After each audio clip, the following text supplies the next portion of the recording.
Want to welcome the small business community of the city of Glendale to this sixth webinar in this series.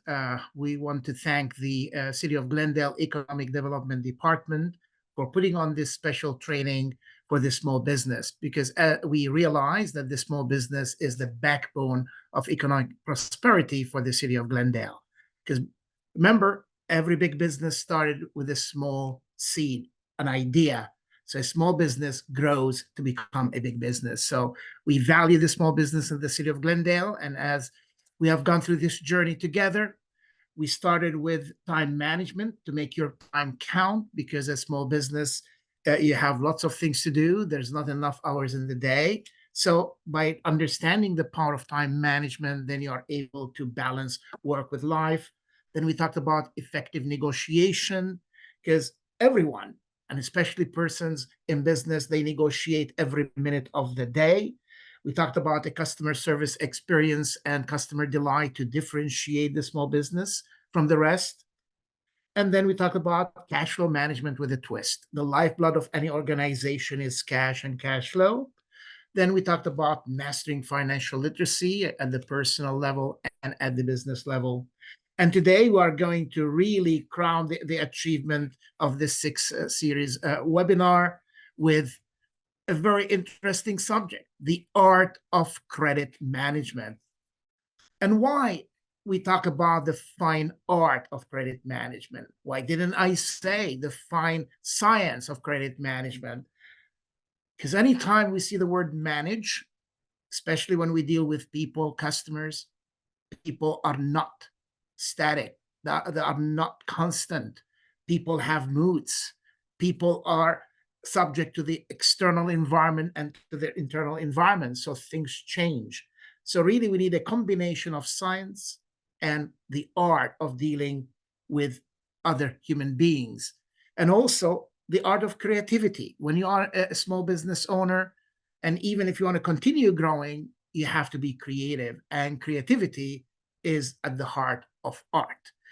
We call it the fine art of credit management, because really, to be something fine, it has to be exquisite. It has to be delightful. So everything we have talked so far is to delight the ultimate king, the customer.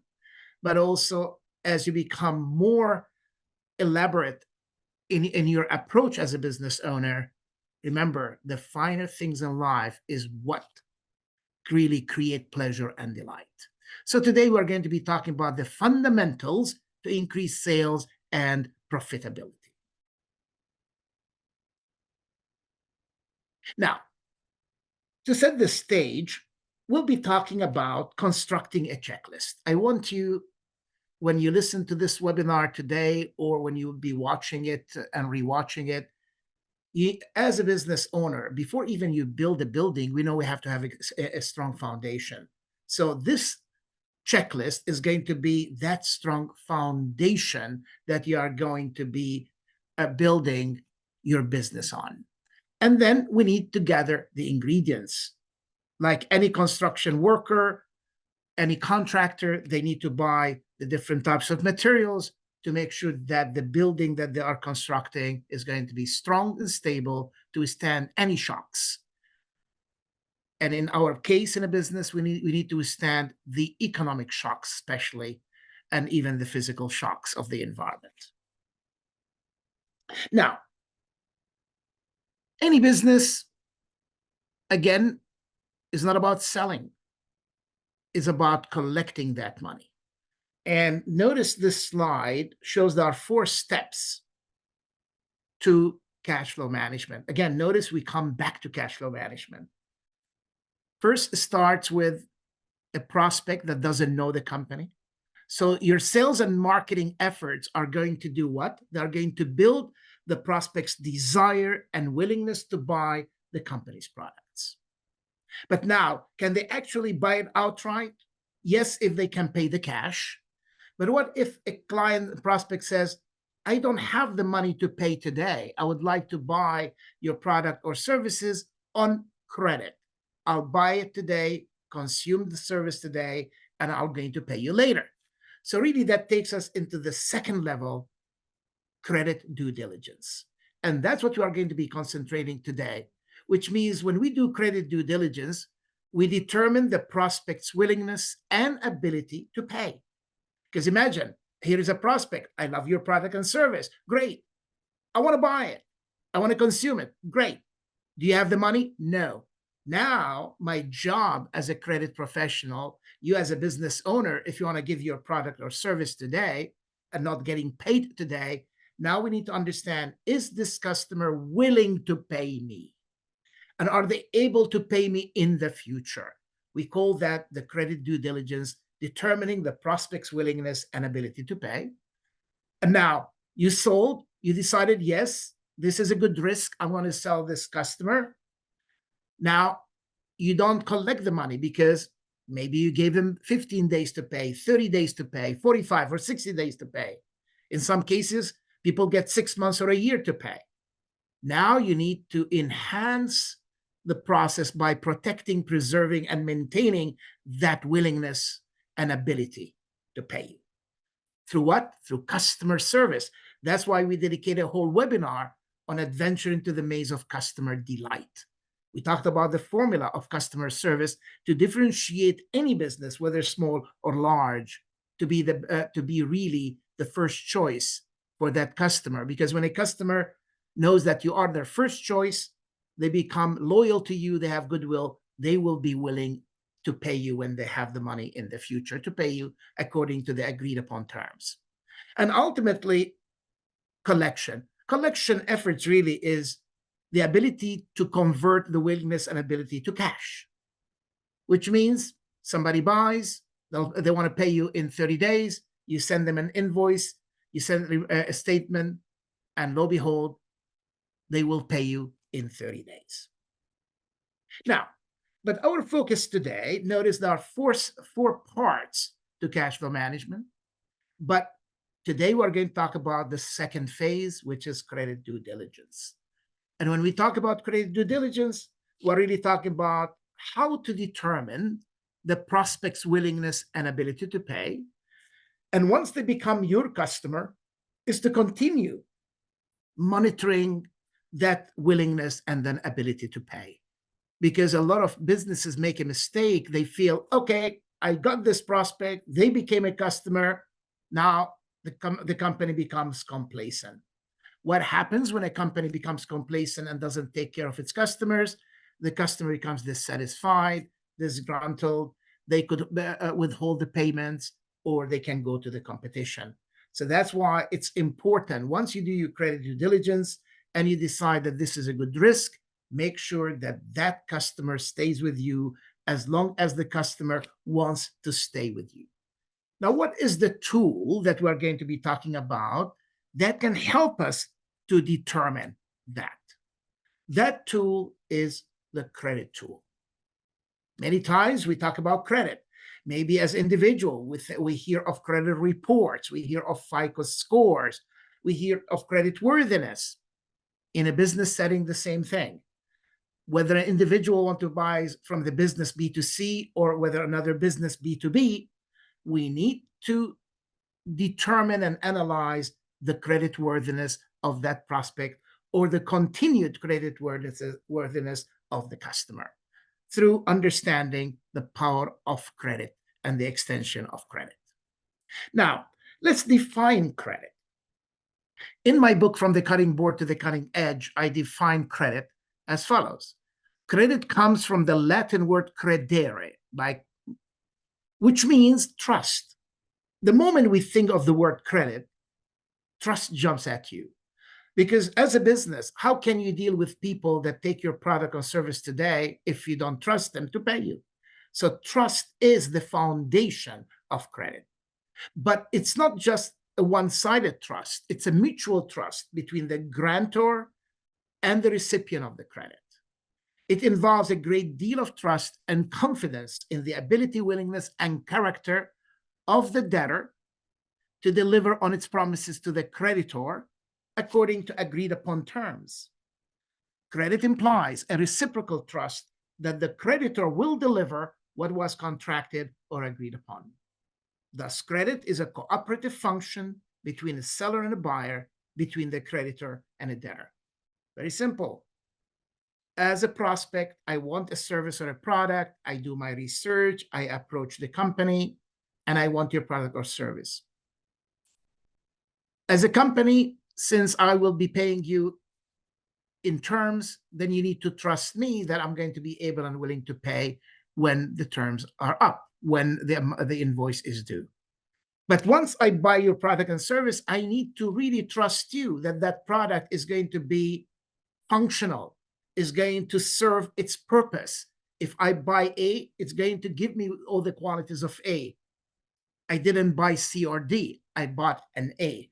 So when I buy, I guarantee the creditor, the seller has to guarantee the functionality and the true purpose of that particular item or service that was purchased and so forth. So that's where there is a mutual trust. But is that the end of defining credit? No, it's not, because now we are going to take a different perspective. I want to redefine the word credit to show that credit is a sales tool. Many times we think of credit as just credit, a person qualifies. But imagine if you are a small business that sells only on cash, fantastic. But what's going to happen, not everyone coming into your store or needing your product is having ready the cash to buy today. Maybe people go to McDonald's or to these fast food places. They might be able to say, okay, yeah, I have the cash or the credit card. But what about a customer that says, I don't want to use a credit card. I want to use credit through you. I need now an item, a car that could cost $50,000, $60,000 or $20,000 or $30,000. The prospect doesn't have the cash, but they have the ability to make payments on a monthly basis for maybe 5 or 7 years. So now, if you say no, cash and carry, I cannot give you the car if you don't have the cash, you're not going to have a big pie of customers. To increase the pie, to increase the slices into the market share, we need now to offer credit. So the company that offers credit becomes a sales and marketing tool. But also it's a financial vehicle. Many times you hear on TV, oh, come and buy furniture, come buy this mattress and so forth, and you have a year or two to pay for it. Do you think that that mattress company or the company that sold the item has the ability? These are retail stores. They don't have the ability to be bankers. They can even afford to give you more than 30 days. But those retail stores, they factored in the cost of money. So when they sell you the item, immediately they know what's their cost, what's their profit margin, and they will say, if they approach a bank and got a loan for 2 or 3 years at a particular interest rate from that bank, now they factor all these and they create a price point. Then the customer comes in, they buy today, they pay in 2 years or in 18 months. Immediately that store turns and sells that paper, that invoice to a finance institution. Because that store, that mattress store cannot stay in business if they just are giving 2 or 3 years or 18 months of credit to everyone that goes through the door. Behind the scene, they have a financial vehicle. So credit becomes a financial vehicle to be able to sell more. And credit is also a strategic alliance. Because when companies sell on credit, now they're able to attract more stakeholders. So in essence, now we redefine credit not just as a trust between buyer and seller, but as a vehicle to increase the top line, the sales revenue, to increase your appeal in your marketing process.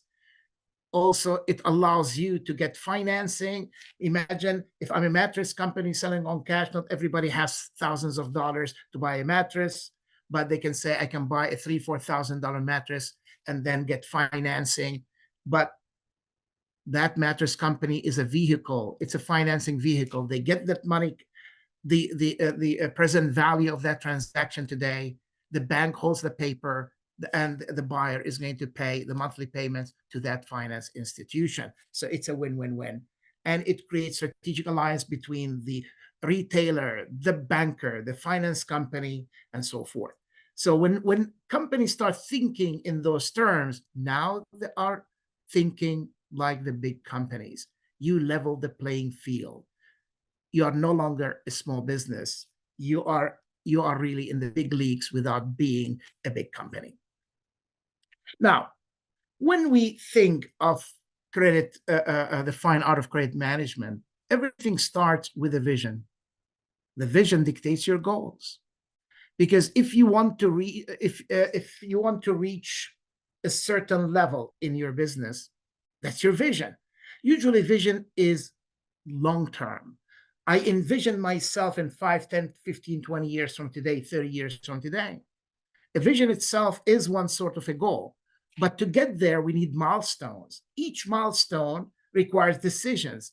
Each decision should get you closer to your ultimate goal through executing on daily goals, weekly goals, short-term goals, which are less than a year, medium-term goals, less than 5 years, and long-term goals, more than 5 years. Sometimes they say medium term is between 1 year and 7, above 7 is long-term. It depends on which book of management you read. But the goal is, there are goals that have to be done now, goals in the medium term, and then the ultimate long-term goals that will get you to your vision, where you want to be, the state of being in the future, 15, 20, 30, 40 years from today.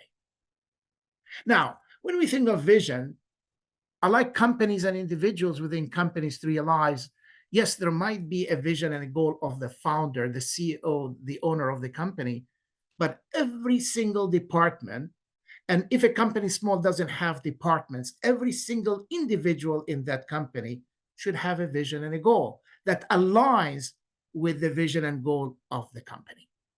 Now, when companies have a sales team, in some companies, maybe the owner is also creating sales, and maybe have few people. The whole company, credit and sales, work together as one team. When I worked in corporate America, there was always a line of demarcation. Sales and marketing were one team, credit and collection another team, manufacturing a third team. Really, it was a siloed mentality. If we want to increase sales, if we want to be bigger than who we are, we need to think in terms of collaboration rather than isolation in silos. Then, as companies grow, they will form credit departments, and they become not just a credit department, they should become centers for client services.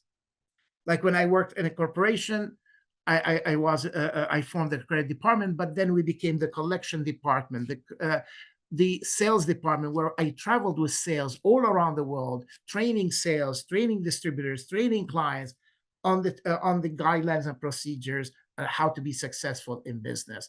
So all of a sudden, I'm no longer just in the credit vein, but I can do collection, part customer service, sales and marketing ideas, financing ideas, etc., etc. So in essence, the vision of any company should be all-encompassing, and it should be not myopic. Don't think of just one slice, one division, one person in that company. It should encompass everyone on that team in that company. Now, when we think of vision, we need to think of a mission, because the mission is the vehicle that is going to get you to the fulfillment of that vision. So the mission really is the pathway that would lead us. It takes us in the direction of the vision. Now, many times you read different management books, and each book defines mission in a different way. But when we think of a mission, many times the mission reflects the sense of purpose. That means the reason for the company's existence, the raison d'etre, many times we think of. That means, why do we exist? It's not just, yes, we want to reach the vision, but that mission is going to reflect who we are in reaching that ultimate vision. A mission is strategic, therefore the mission reflects our strategy. But in order to achieve the mission, we need to have objectives and tactics also. So when we think of mission, we think of the ultimate strategy, but also we need to think of the tactical approach, the step-by-step process. And then your mission will embody the way of doing things. Yes, what sets your behavior, the standards of doing things. And ultimately, the vision has to be on a strong base, on strong foundation. It should reflect your value, but I will add even an S, values in the plural. Because many times when you think of the word value, many people think in terms of one. Value could encompass a multiplicity of, uh, uh, uh, for example, values such as integrity, trust, quality, humanity, and so forth. Care, compassion, empathy, ethics. There is no end. Values could be as many as you want them to be, but the goal is make sure that your mission is based on mutual values, and especially when a company hires, as it grows, it hires others. Make sure that everyone that you hire into your company, they subscribe to your values and to the culture of the company. Because when that happens, that the company is going to be extremely successful. So now we talked about vision, we talked about mission, we talked about values. Now we need to understand company culture. Now, the word culture could be defined in many ways, but here we are going to be talking about the credit culture of the company. When we think of credit, remember, credit doesn't work in isolation. We are really functioning in relation to others. There is sales team, there is a marketing team. Some companies have a dedicated sales team, a dedicated marketing team, a credit team, a collection team, customer service, manufacturing, etc. But now what happens when you have multiple teams, or even a small company, few founders come together, they might say, or maybe one founder, one sole proprietor might say, you know what? I don't have enough money. I need to be conservative. So now they don't just sell to anyone on credit. They want to make sure that they really, really, really know the person. We call that a conservative culture. But there are those companies that are liberal. They sell to anyone. If this is the case, then there will be a risk of bad debt and write-offs. Then there are companies that I'm not going to sell to anyone unless there is a specific margin of profit, because they are profit oriented. Others will do whatever it takes to satisfy a customer centric.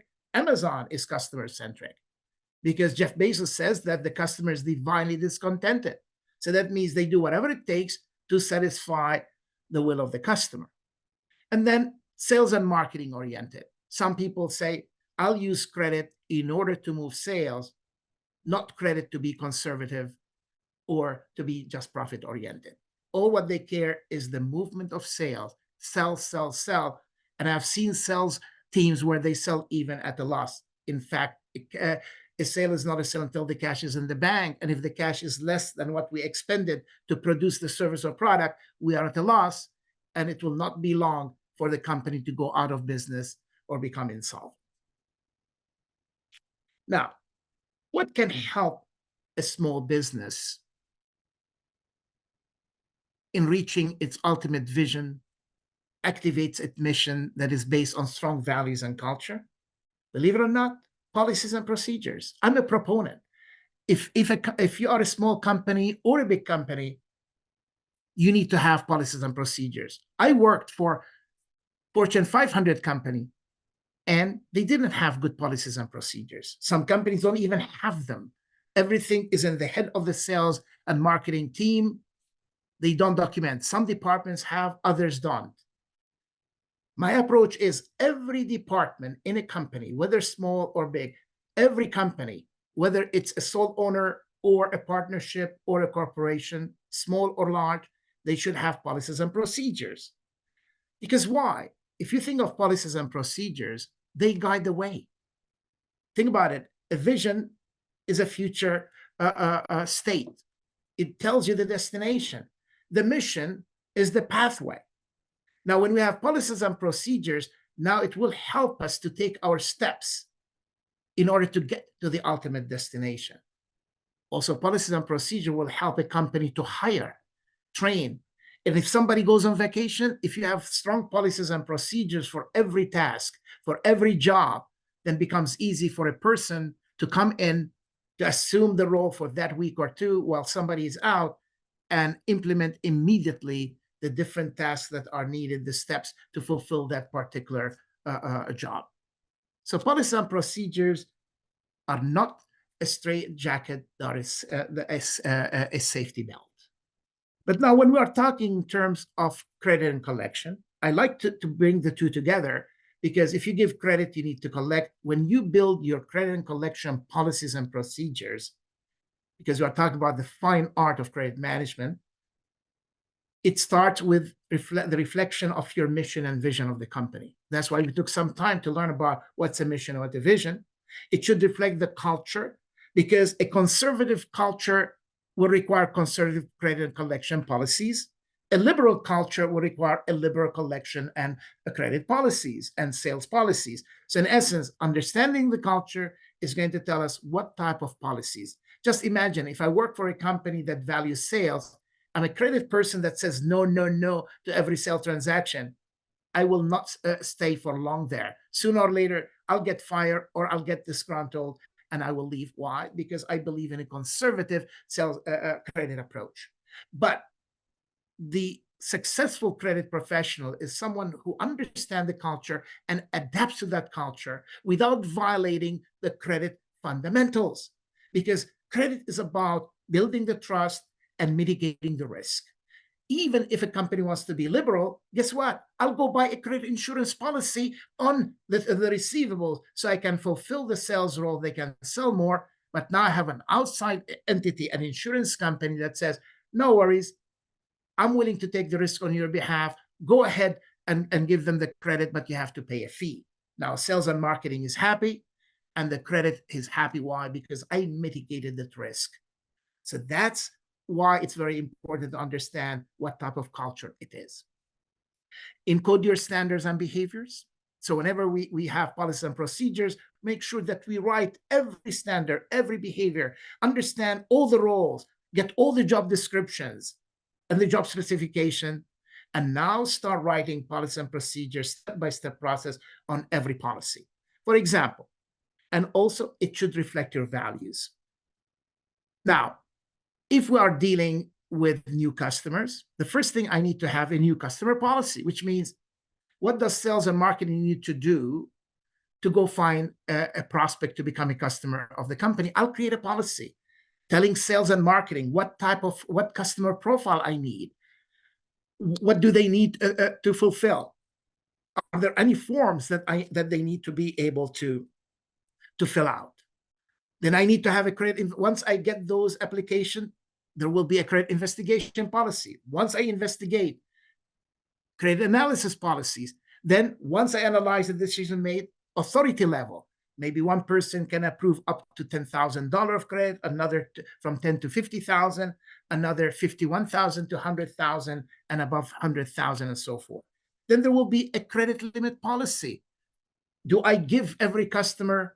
Imagine if you have two customers and I want to get $1 million from you, and your policy with your insurer is only $1.5 million, but now you have another 100 customers that you need to extend to them another $1.5 million, you cannot actually give one or two customers all the line that you have.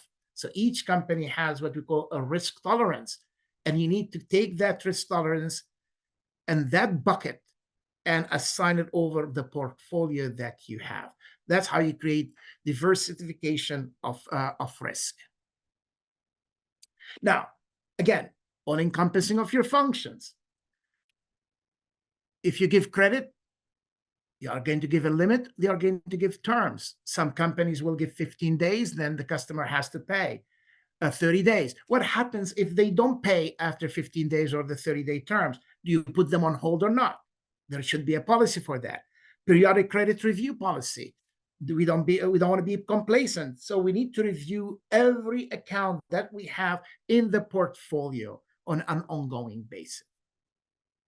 Now, credit collection policy. Once you extend credit, now you know that they're not paying you cash. Therefore, you need to have policies that collect that cash, secure your cash flow. Now, what happens when the cash comes in? I've worked for companies where the cash comes in, it sits on someone's desk, and then they forget about it for a day or two. The rule of thumb is if you receive cash or checks or any form of payment, it should be deposited in the bank the same day of receipt. And should the bank be closed for that day and there was no mail, the next day. And if for whatever reason the cash has to be left in house, it has to be, especially with checks with names of companies and other private information, it has to be locked in a safe, in a secure place. So many people don't realize it's not just receiving a check and putting on somebody's desk. That money has to be put in a safe place until it goes to the bank. And once it's done, we apply that payment immediately onto the account. Just imagine you're two people in a company. One looks at the book, said, "Oh, company A, they owe me money," and company B, they are okay. In reality, company A already paid you, but the check is on someone's desk. It wasn't yet applied. It's a mistake to call company A to say, "By the way, you owe money," when they, in reality, they don't owe the money. The money is received, but nobody applied it to the account. And I've seen companies where they get money unidentified, they put in a computer, and they never check into it where the money should be applied. So the rule of thumb, we apply immediately and we identify every payment within the same day if possible. Why? Because cash is important to you and to the customer, because they send you the money, they want to make sure that you applied it in the right account for them and you received it. What if you received the check and it turned out to be an insufficient check? You want to know early, not late. Because if you take it to the bank and the bank says, "Sorry, I cannot, this check is not sufficient," then you can contact the issuer, the maker of that check, immediately say, "By the way, you wrote this check and there is not enough money." Or a check was written on a closed account. Or sometimes people write a check and they put a stop payment. You want to know immediately the status of that payment. But you shouldn't even have those issues if you have done your credit due diligence in the first place and understood the willingness and ability to pay of that customer. Now, from time to time, there will be disputes. You should have policies and procedure that really tell the customer and you the step-by-step process how to resolve that dispute. And it should be resolved in a timely manner and in a way that will keep the customer happy, loyal, and coming back for more. Because you can actually resolve a dispute with nastiness, and then what happens? You lose them. They go to the competition. That is not a good idea. You worked hard to get a customer. You worked hard to do your credit due diligence, but now something happened. There is a dispute. Make sure that that customer stays extremely loyal. Resolve disputes quickly. Third-party referral policy. Yes, there will be time where you cannot collect internally. Now we need to be looking at third parties, such as collection agencies or attorneys.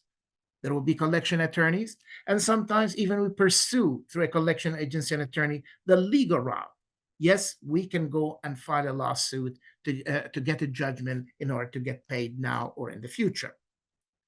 Now, what happens sometimes that somebody doesn't pay? Ultimately, that account will be marked as bad debt and it will be written off. And there is a rule of thumb: no company should have bad debt or write off more than 2%. If you have more than 2%, that is really negative. You want to keep your write off, in my opinion, less than 0.5%. Now, in the credit lingo, we say if you are completely at zero write off, that means you are losing sales, because we are living in an imperfect world. If you want to sell more, some of these sales are going to fall through the cracks. Some of the due diligence might not be as clear as you thought. It's the risk wasn't mitigated as much as you thought, so there will be certain losses. But if you sell a company, let's say $1 million, they paid you for 900,000 at a good margin, and then you sold them another 100,000 and they defaulted and you wrote off that margin, you still have made money because you made enough margin, 900,000.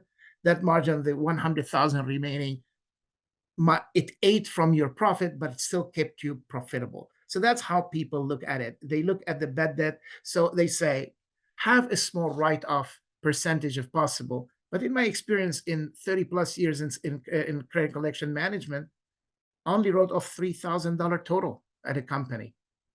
And they sold into the hundreds of millions of dollars. The way I collected is through personal relationships. That is the key when you are dealing with big accounts.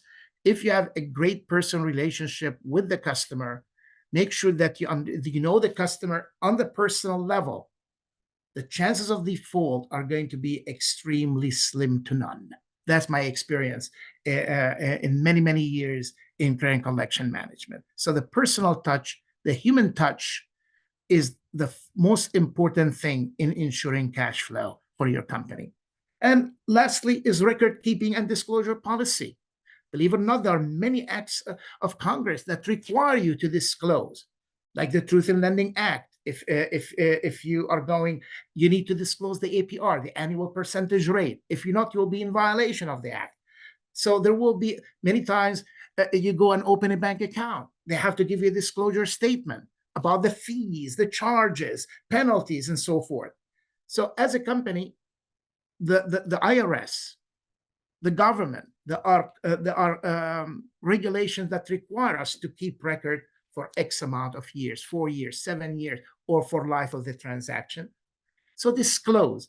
So if we get into that habit of disclosing and being open and keeping the records, then we should be good, because remember, auditing. The federal government can audit through the IRS. The state can audit through its tax authorities. Like in California, we have the Franchise Tax Board and the CDTFA, which used to be the Board of Equalization, the California Department of Tax and Fee Administration. So all that, they require the records to be kept. Now, remember here, we talked about policies and procedure, but now for every policy that you saw there, you need to chart the process. You see, that's the beauty. Notice every input, every line that, and that's not all inclusive. Like we say, a credit, for example, analysis. Now we need a process for that. Credit investigation, we need a step-by-step process. Do we put someone on hold? The credit hold policy, there will be now a process. And now here, in charting the process, for example, we saw one bullet for new accounts. What do we do to set up a new account?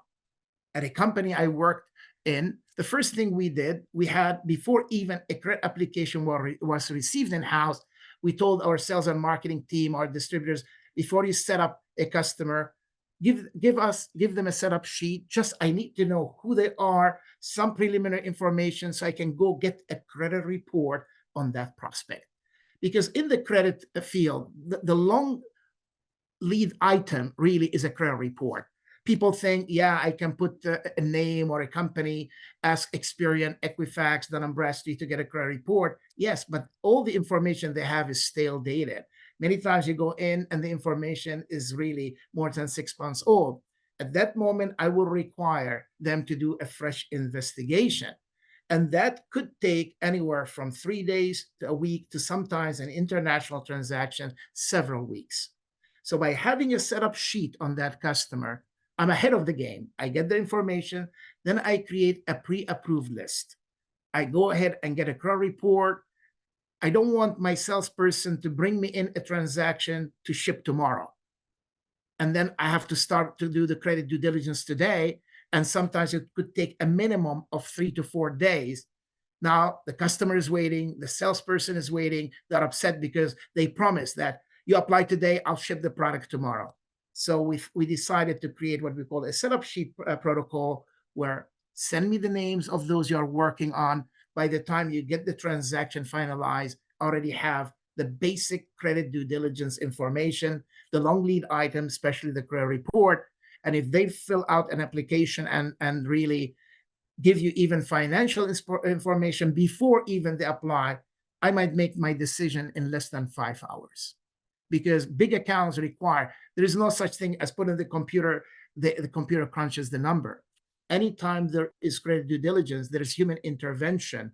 A machine can give us a FICO score, can give us a preliminary credit line. But if I want to build strong relationship with a customer, now I need the human element to come in and get involved, not just the AI, the artificial intelligence, or the technology. It has to be the human element to come in and assess the credit worthiness and through credit due diligence process. So we have a setup sheet, we have a credit application, and then I get a credit report. Now, most credit application in B2B and B2C, sometimes we ask for trade references. That means people in that industry. And usually we require 3 to 5 trade references. The minimum is 3, because with 3 I can get more opinion. 1 or 2 is not enough. I need 3 or more. Bank references, minimum 2, 3 is good. Financial statements, I want minimum 3 years. Imagine if a new company is only 1 year old, there are no financial statements. Now you need to depend on the financial wherewithal of the founders, the owners of the company. I might need personal guarantees from the owners of the company because they don't have enough financial statement under that company. But any company in business for many years, I need a minimum of 3 or more years to create a trend line.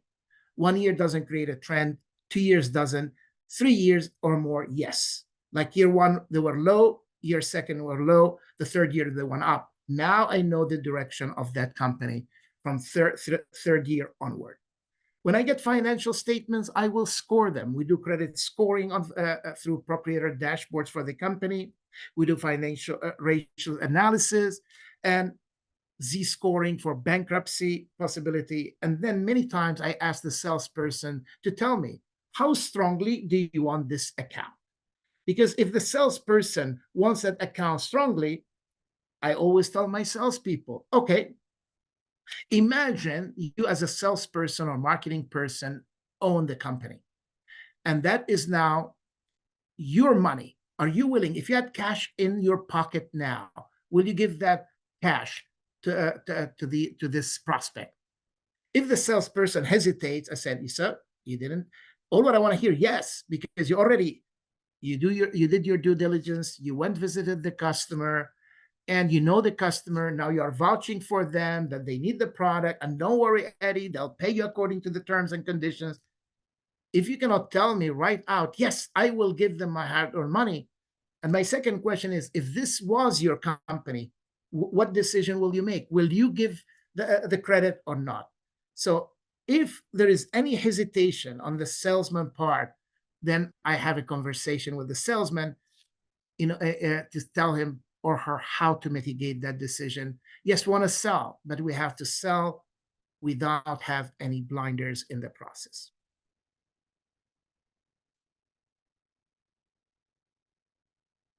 Now, what else do we need? Sometimes when we do credit due diligence, we need more than just the application and ratio analysis and a salesman's comment. We might say, you know what, this looks good, but they want terms of 90 days or they want terms of 60 days.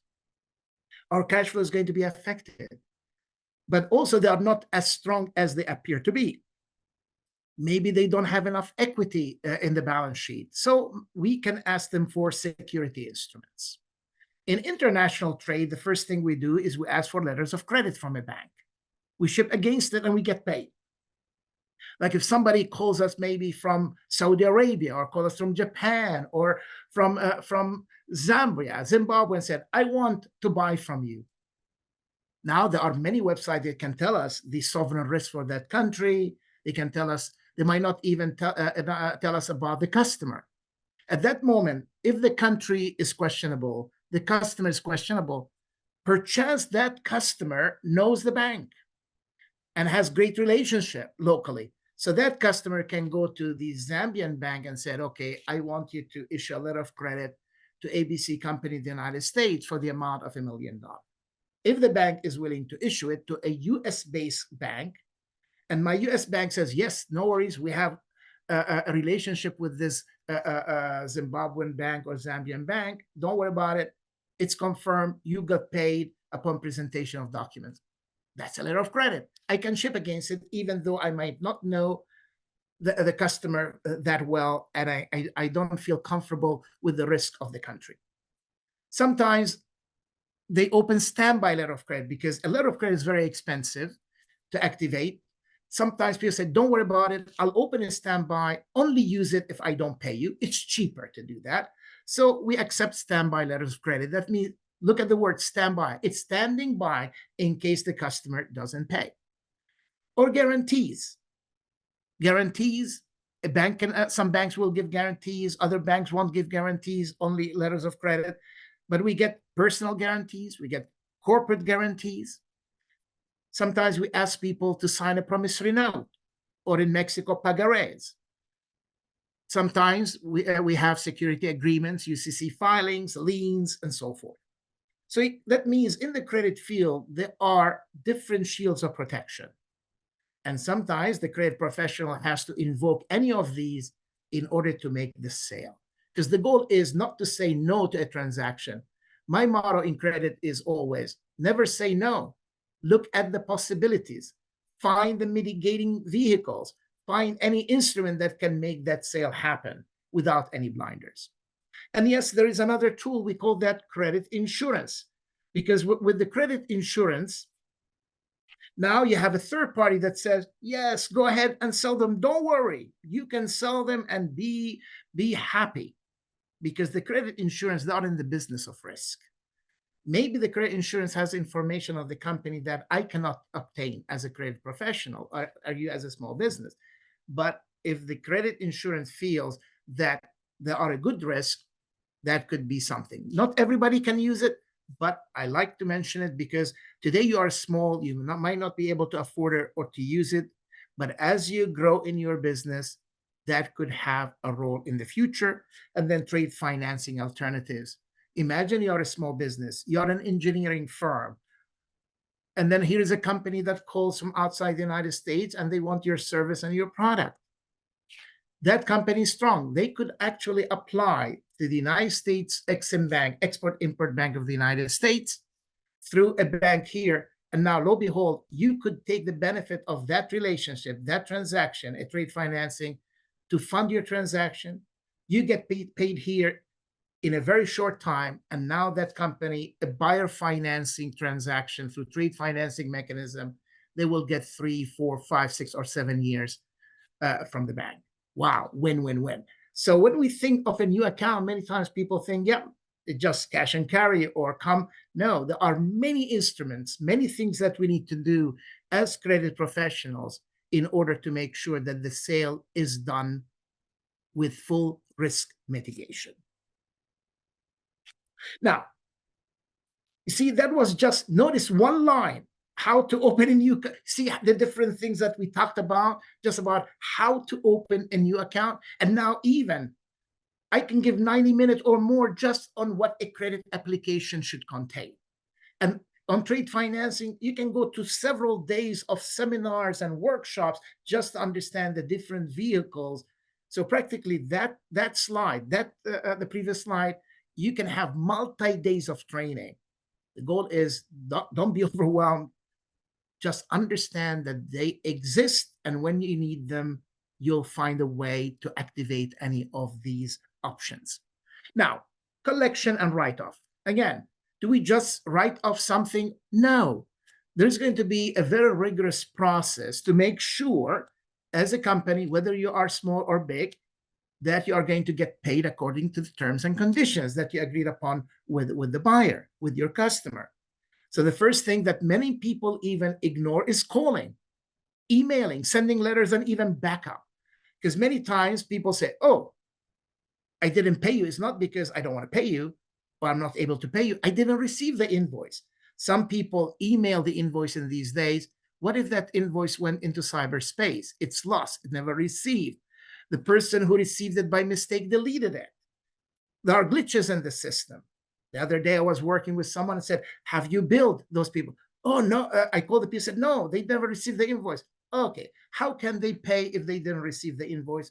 That's why companies couple the invoice with a monthly statement. So they will be reminded that there was an invoice during that cycle. So calling, emailing, sending letters, the backup is a line of defense.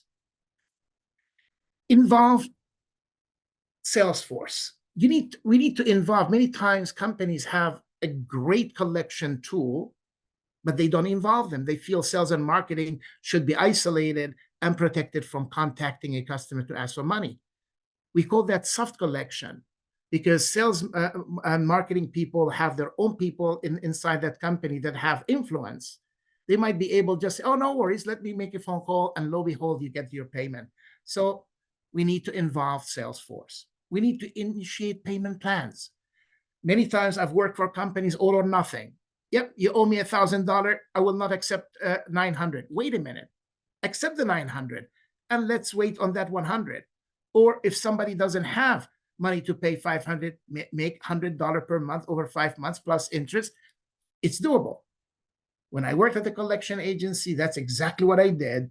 I worked with clients who, for the matter of principle, send the account to the collection agency. And what did we do? We put those debtors on payment plans and they paid. So many times I called the client and said, it was simple, put them on payment plan. No, we don't do that.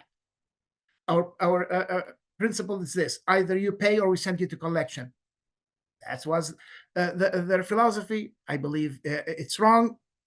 If the customer is willing to pay you internally without involving third party, guess what?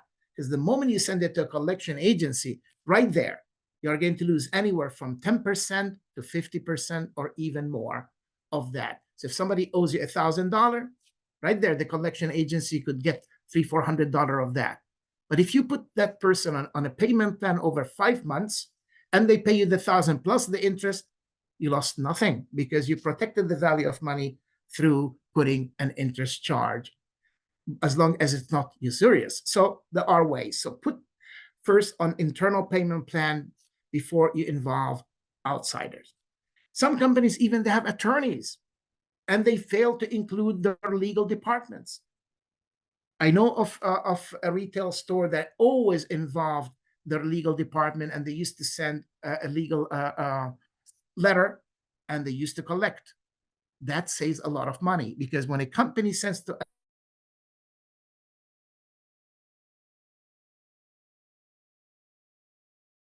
there will be a time where we did everything in-house. Now we get the collection agency, outside legal, and then put an account, for example, on bad debt list. And then ultimately what we do, we write it off.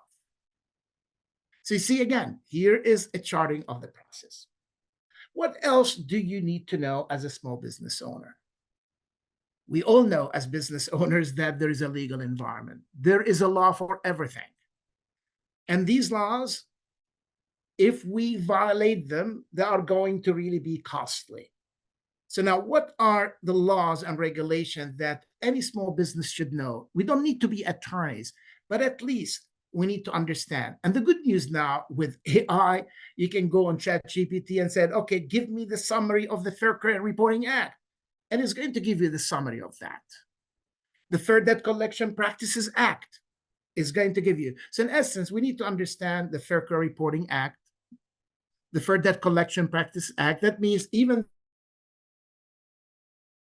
they say don't call somebody before 8 a.m. and after 9 p.m. and so forth. So respect those. But also the law says before 8 a.m. and 9 p.m. in the state. So just imagine if we are in California and New York state is 3 hours ahead. Say, okay, 8 a.m. here, that's okay. But 5 p.m. here is still 8 p.m. So that's okay. We might be covered. But in other states, if you call them when they left, you have to be extremely careful. What does the statute tell us about collection effort? How do we collect? What do we need to use? And so forth. So understand the spirit of the Fair Debt Collection Practices Act. The Truth in Lending Act, special lending institutions, anyone who gives a sales contract on multiple installments, Equal Credit Opportunity Act, antitrust regulations, and so forth. So again, you don't need to know the nitty-gritty. You don't need to be an attorney. But as a business owner, we need to understand, for example, Robinson-Patman Act about price differentiation. If you give a price to one customer and some other customer wants a better price, and they are in the same class, we can get sued for price differentiation violation of the act. So we can always say, sorry, I cannot be in violation of the Robinson-Patman Act. I'm not going to give you that extra discount or a better pricing because there is another customer in the same class in my portfolio that I have to give that to that customer. So it gives you a comeback line, especially when you are dealing a small business dealing with the Walmarts of the world, with the Amazon of the world. Sometimes these giant stores, they try to ask for better and so forth. Again, use the law not to be browbeated by the giants in the business environment in the United States. So sometimes these acts can give us comeback lines when somebody tries to extort term. No, I'm not going to give you 90 days versus someone else 30 days. So that's the key. So understanding the act is going to give us more insight how to deal with the giants in the United States.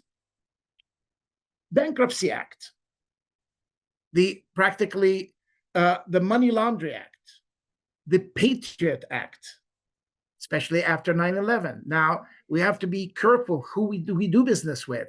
When we talk about credit due diligence, we need to make sure that the person that is buying my product, my services, is not on any of the lists. That means if I'm dealing, many people say, "Oh, I'm not exporting." Even if somebody is here in the United States and they are really on a list, and I'm doing business with them without doing, I might be in violation of any of the acts. Money Laundering Act. Like sometimes people said they want to make payments in increments of $250 of purchase orders. Okay, flag. Anything that above $10,000, anyone, especially financial institution, have to report it to the Treasury because they need to monitor the movement of money. So there is a lot of things that a small business need to understand, but you don't need to be an attorney. Export administration regulations. If you are involved in exports, do you need an export license? You don't need an export license.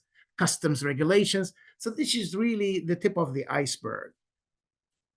I've listened to attorneys talking on these acts for days on end. Each act here that is on these list, somebody knows about them and they can even tell us about them inside out. But thanks God to ChatGPT, to AI, or even Wikipedia. Just go there, says, I need to know the basics of these acts. And now as a small business, you get to know. And when you need help, invoke the right entities that can help you with deeper understanding and knowledge. Now, notice we have set the stage. In credit due diligence, understanding the different levels of cash flow protection, from sales and marketing efforts, credit due diligence, customer service, and collection effort. And we zeroed in on the credit due diligence. We talked about from defining credit, the different policies and procedures, what they should include, charting the process for every policy. And now I want to take you a little bit into the heart of a credit decision, that it has to be based on the matrix and the C's of credit. Now, this matrix is amazing. It could be used as a sales matrix, collection matrix, negotiation matrix, etc. Now, if I'm a salesperson and a marketing person and I see a prospect, the first two questions I want to ask, is this prospect able to buy my product or willing to buy my product? If I can answer positively in both, great, pursue that prospect. If the prospect is able but unwilling, work on the desire and their willingness, because they have the money, but they're not willing. Build that willingness. And if somebody is willing, but they are unable to pay you, find a deal, enhance it, enabler.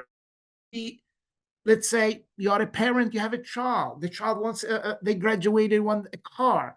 The child wants the car, but not unable. Now what happens? The parents co-sign for that car. So sometimes you find a co-signer, a co-applicant. Now you build the credit rating of your child, and at the same time, so the child gets that transaction. Guarantors, somebody comes and puts collateral. What if somebody is unwilling, unable, abandon the prospect? So that's from a sales perspective. Look how beautiful from a credit perspective.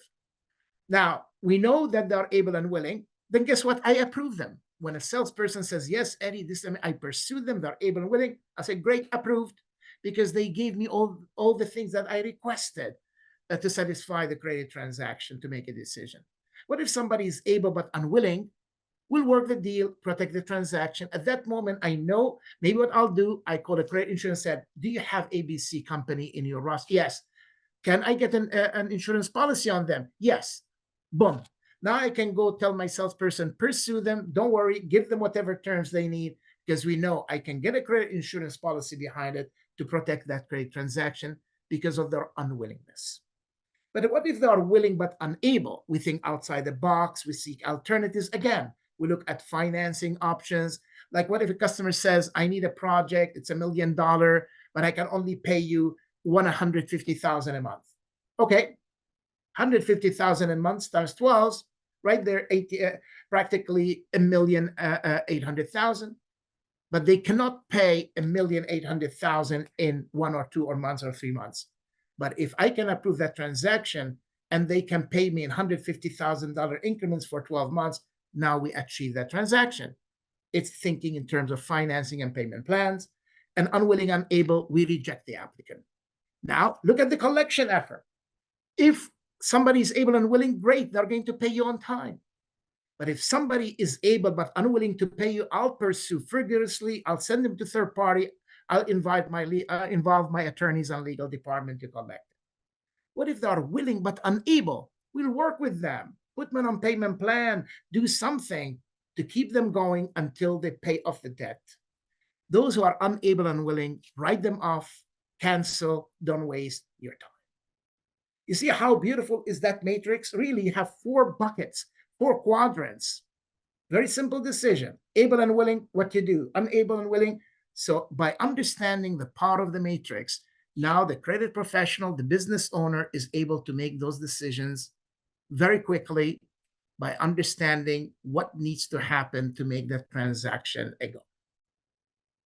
Now, what else can we do to be really masters at the fine art of credit management? We need to master the 18 basic C's of domestic credit. And what are they? Many times we hear character, capacity, capital. To me, the most important C is character. If I'm working with a prospect, with an existing customer, the first thing I want to know is, what type of character do they possess? Are they good and kind? Are they willing? And they don't have to be able. Character is about both, but sometimes what happens if an able and willing person fell on hard time and now that ability was robbed, but they're still willing? They'll find a way to rebuild that ability. The character is what stands out, because character tells me about the resiliency, their integrity, the values, their constancy. So that's the key. Character is very important. Now, someone, it stands to reason, a company with good character, it means reputation, great branding. Think of branding and marketing. When a company is branding itself with social responsibility, with being good, doing good, then that's one thing. But some people might brand themselves as if they are the greatest, but at the core, they are rotten. It's like you see this beautiful apple, you sink your teeth in it, and lo and behold, inside is totally rotten. Character is not about rottenness. It's not the outside. Character is from the inside out, not from the outside in. It starts from the inside out. Guess what? If the outside is good and the inside is good, that's stellar character. But don't be fooled by the mask. Our job as credit professionals is to unmask that rottenness. Go straight to the core. Is that character based on reality, or they are just masking that core? Now, a company of good character has good capacity. What does it mean, capacity? I take a different approach. I call it the income statement or the profit and loss test. Someone with capacity means they have the sales and marketing team to generate sales. Someone with capacity, they have the manufacturing ability to produce, to create the product and services, to create margins. Someone with good reputation and capacity, they are able to get good vendor management, good results in discounts and so forth to maximize the gross profit. Now, what about the SG&A? Practically the sales and general and administrative expenditures. Again, the capacity. Do they have the sales force, the administration inside the company, the crew, the staff, the employees that are willing and able to really do a stellar job for that company? So capacity is telling me about the human element, the technology, the processes that the company is pursuing to generate that net profit. That means capacity will tell me, are they profitable or not? It helps me to answer, will they be profitable or not? Capital, that's the balance sheet test. It tells me what they owe versus what they own, and is this a positive equity or a negative equity? Because if what they owe is more than what they own, that's negative.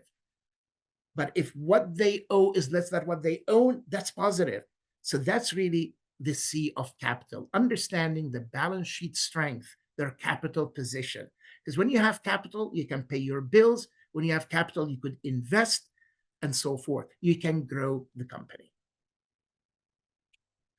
What the fourth C is collateral. Stands to reason. A company with good reputation, good fundamentals, good character, that has the capacity to generate profit, that has the capital to show that that profit is actual cash and assets to be able to withstand the shocks of the economic landscape and to stay resilient and to stay going. They have collateral, buildings, vehicles. They have CDs of deposit. It's a form of collateral. So in essence, they have all the guarantees that they can give us. That's the C. The fifth one is conditions. When I do credit due diligence, I look at the conditions within the company, the business, the industry, the economy, and then we do the pest analysis, the political, sociocultural, technological, and so forth. So that's very important because the success of any company is understanding the external environment as well as the internal environment of that particular company. What else do we look at as credit professional? We look at the C of computer, mean technological state. Today, a company that doesn't have the technology, the know-how, is not going to be as efficient. You need to have the emails and the ability to text and the ability to connect, the ability to Zoom and so forth. So computer technological state is very important in assessing the creditworthiness of a company also. Common sense. Here comes the person, not AI, not the computer decision. What does my gut tell me? What's common sense telling me? Is this too good to be true? Common sense tells me not to have any blinders, tells me to keep digging deeper when I have that sensation in my gut and my stomach that tells me something is wrong. Follow that hunch, follow that intuition until I get to the bottom line through credit due diligence and through investigation, credit investigation process. Next C is credit insurance.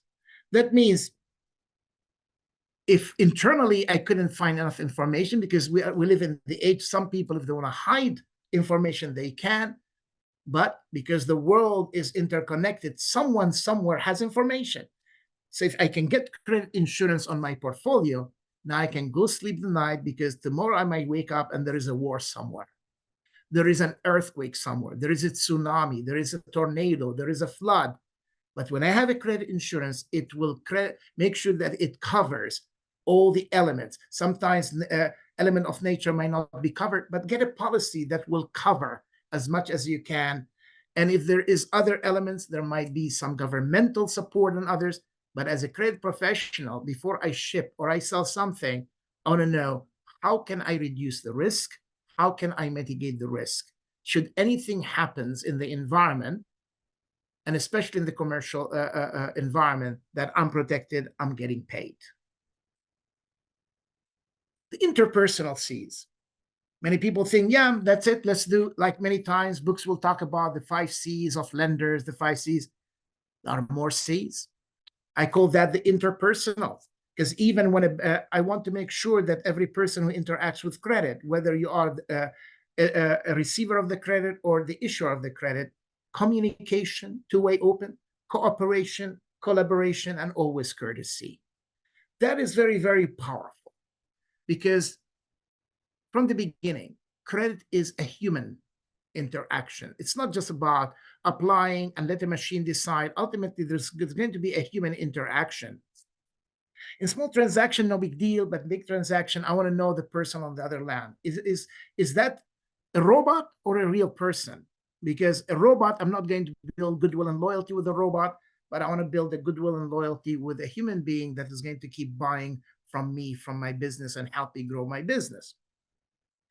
So that collaboration, communication, two-way communication is very important. Because if not, sooner or later, when you feel disgusted in a relationship with any supplier of service, you're going to say, forget it. I'm not going to go and buy from them or interact with them. What are the negative C's? A lot of companies, they might say, salesperson, marketing person will come and say, Eddie, you are the credit analyst, you are the credit manager, please approve this transaction. I said, why do you want me to approve it? Oh, because the competition is giving them. Fine. I don't go by the competition. I'm not dictated upon by the competition. I have to do my own credit due diligence. Oh, but don't worry, they always pay. No. There is no complacency. Look at the names: Kodak, Wonder Bread. There are many companies that used to be successful and they disappeared. They became bankrupt. Look how many companies over the years, big companies. Circuit City. Now there is Best Buy. Where is Circuit City? They went bankrupt. They were a big company. It doesn't matter. So to me, a company that is big today might not be tomorrow. A company in business today might not be in business tomorrow. So I cannot afford complacency and carelessness. Many times you said, don't worry, they'll sign the application later. No. A credit application has to be fully executed and signed. If anything is missing, I want to wait before I give anything until, if I need a co-signer, I need the promissory note, I need the signature of the co-signer. But I'm not going to approve anything without all the requirements being there. Because carelessness is an enemy.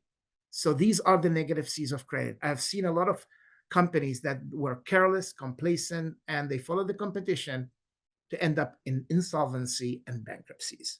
So that's why it's very important to protect against these negative C's. What else? What are the positive C's of credit management? The fine art of credit management. Always, I believe in the human element. Always show care, compassion, and concern. Yes, I could be a very efficient and effective credit professional. I want to protect the company. I want to mitigate the risk. And every transaction comes through my door or through my desk and say, no. Yes, I'm efficient. I'm effective. I'm not losing money for the company. But am I really effective? No, because that customer went somewhere else. The salesperson in my company is now hating me. That's why there is an old enmity between sales and credit. If you do a research even today, I wrote a book, From the Cutting Board to the Cutting Edge, Reinventing Credit in the 21st Century. Why? Because I thought that I need to bring the sales and marketing team and credit team to work together. Always, if you do a survey today, what do you think of credit? Oh, there are the no department, there are the naysayers, there are the sales prevention department, and so forth. There are our foes and enemies. I always tell salespeople, no, we are the sales invention department. We are the helpers. We are the aides. We are your friends. We are here to protect you, to make the sale happen. So when I get a transaction and I see that there are no mitigators and there's no way I can say yes, I don't say no. I sit with sales and even with the customer, said, looking at the information that I received, I have some concerns here. I care. I want to make this happen. Let's work together. Let's see what we can do. How can we get you the line that you want? Today, you qualify maybe for $5,000, but you want $50,000. Let's start with 5. And maybe next month, if you pay me on time with a credit policy that I can get on it, I can give you $7,500. And in 3 months, you'll be at 10,000 or 11,000. And in a 6 month period, you can be at 25. In a year period, you can be at 50. Win-win. I can give them 50. I can get it mitigated. I can get an outside insurance company to insure it for me. So now, by sitting with sales and the customer or the future customer and me, we can come up with a solution that is going to be win-win-win. How? By showing the concern, the compassion, the care, by showing that humanity in the transaction.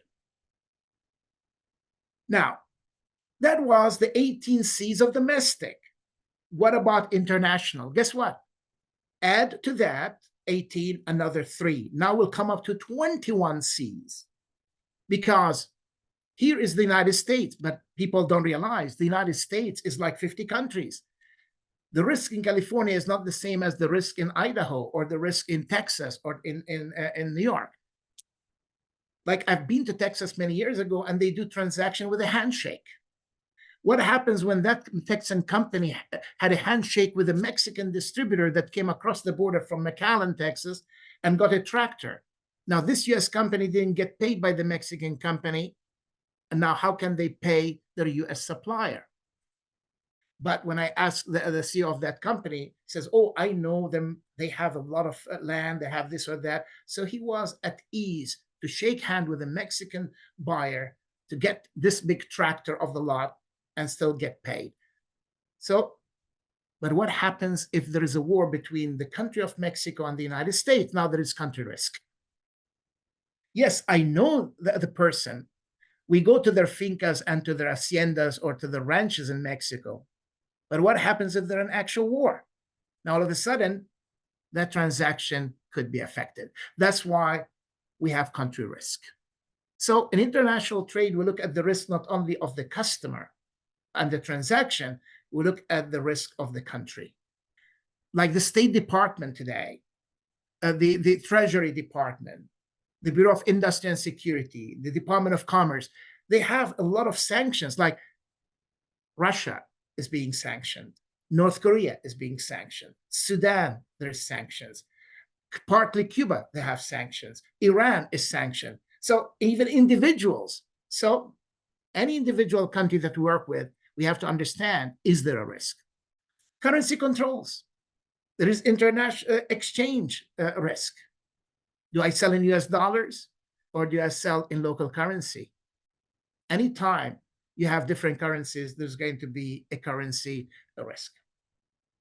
What about cultural differences? Cultural risk. We live in the United States, but somebody in Saudi Arabia, somebody in Japan, somebody in Denmark, they have a different culture. The way we talk to them, the way we collect from them is going to be different. A case in point, look at Europe. The northern you go, like when I work for an international company, it's amazing. If I send a statement to the German company, I'll get paid on time. Germany, the Baltics, all these Nordic countries, they are precision payers. Now, all of a sudden, as we go down to the Mediterranean Sea, to the warmer climates, France, in net 30 invoice becomes 45, 60. We go down to Italy, becomes 90. We go to Portugal, becomes 120. So as we got closer and deeper into the south of the Mediterranean, the terms became so lax. And as we go higher to the north, to the Nordic countries in Germany, Switzerland, precision. But now that doesn't mean that the Russians are the same, because that's Eastern Europe. The Russians have different culture. The Turks have a different culture and so forth.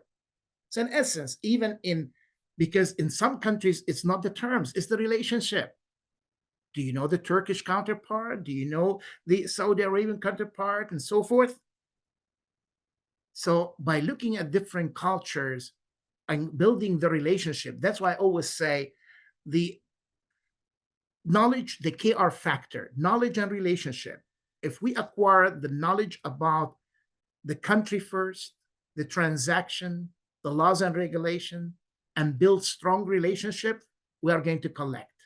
But if we think we are going to extract the transaction, say, oh, we can sue, good luck suing someone outside the United States. is not easy. Even Mexico is not easy. China, good luck, because there is even practically a proverb, it's better to be slighted than to go to court on someone, So by understanding the culture, we understand how to protect our cash and our cash flow. So now, what is going to help us? I like this acronym, C Isaac. Now, Isaac, we might not, the word Isaac, it's Hebrew for Yitzhak, means to laugh. So really, who has the last laugh, I say? Remember the word C Isaac. If you want to have the last laugh in credit, be creative, be innovative, be speedy, be agile, be accurate, and always courteous. So that's really how it morphs you into a beautiful butterfly. Because when we are dealing with credit due diligence, don't cocoon, don't be inside that cocoon. Really hover over any transaction, be that butterfly that brings delight to the transaction. Make your sales and marketing person and the customer feeling that hover around them in a very gentle way. Yes, I need my requirements to build that credit decision to get to the yes if possible, but let's do it together. So that's really how, if you want to be having the last laugh in a positive sense, creativity is very big in credit due diligence. And in fact, there is a beautiful quote by Sir Winston Churchill. He said, "We make a living by what we get, but we make a life by what we give." And think about it, credit extension, when we think of credit extension, it's a form of giving because the company is giving first. You're not even getting the money. The company did its credit due diligence. You got to know the customer, build that relationship. We hope that you build a strong relationship from the start before they even applied. And now you gave them so they can make a life, But when you give, wow, you feel you are helping them. We make a life by what we give. And they received, now later you will receive money and you will make a living. So you see, it's a two-way street. Giving and receiving allows us to make a living and to make a life. And life is bigger than just living. So that's why in credit due diligence, this is amazing because it allows our companies to start small, to grow through increasing our sales increase through our sales and marketing effort, credit due diligence, building the goodwill, building that loyalty of the customer. So now, with this, we came to the end of this presentation, but also I want to thank the City of Glendale Economic Development Department for giving us the chance to really present to you the different workshops, these webinars. And in fact, just to recapture, now notice on this slide, we have the 6 webinars that we presented to the small business community in the City of Glendale, and they have been recorded. And any business from now on, they will be able to access these recordings through special links from the Economic Development Department of the City of Glendale.